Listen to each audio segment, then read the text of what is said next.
নমস্কার, সফনাভিক নিউজ নেটওয়ার্কে আপনাদের সকলকে স্বাগত। নির্বাচনের দিন বারুইপুরে বিক্ষোভের মুখে সিপিআইএম প্রার্থী সৃজন ভট্টাচার্য প্রশাসনিক আধিকারিকদের বুথের 100 মিটারের মধ্যে অবাঞ্ছিত জমায়েত হটানোর কথা বলতেই তাকে ঘিরে ধরে বিক্ষোভ দেখাতে শুরু করে উত্তেজিত জনতা। এমনকি তাকে মারতে উদ্ধত হতেও দেখা যায় জনতাদের। তাকে ঘিরে ওঠে গো ব্যাক স্লোগান। পুলিশি হস্তক্ষেপে কোনো রকমে সেখান থেকে বেরিয়ে আসেন সৃজন। দেখে নেব সেই ছবি।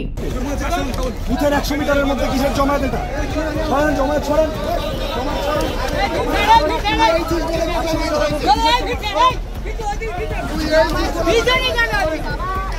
ভোটটা হয়ে গেছে।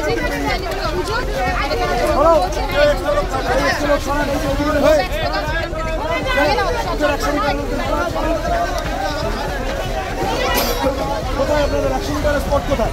পুলিশের কে আছে? এই দাদা, এই পুলিশের কে আছেন?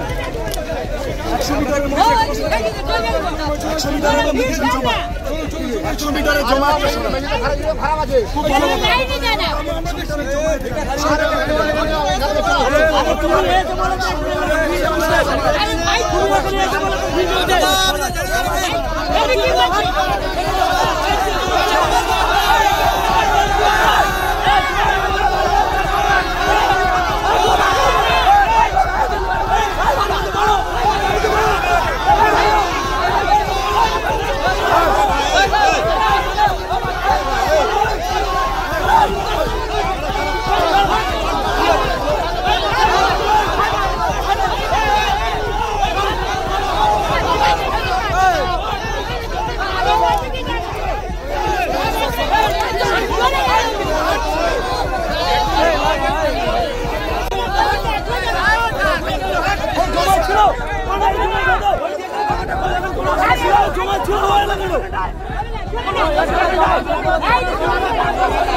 মামুনি রায়, সফনাভিক নিউজ, বারুইপুর। সমস্ত খবরের আপডেট পেতে লাইক করে সাবস্ক্রাইব করুন সফনাভিক নিউজ। সঙ্গে বেল বাটন প্রেস করতে ভুলবেন না। আপনাদের একটা সাবস্ক্রিপশন আমাদের জন্য অত্যন্ত মূল্যবান। জয় হিন্দ।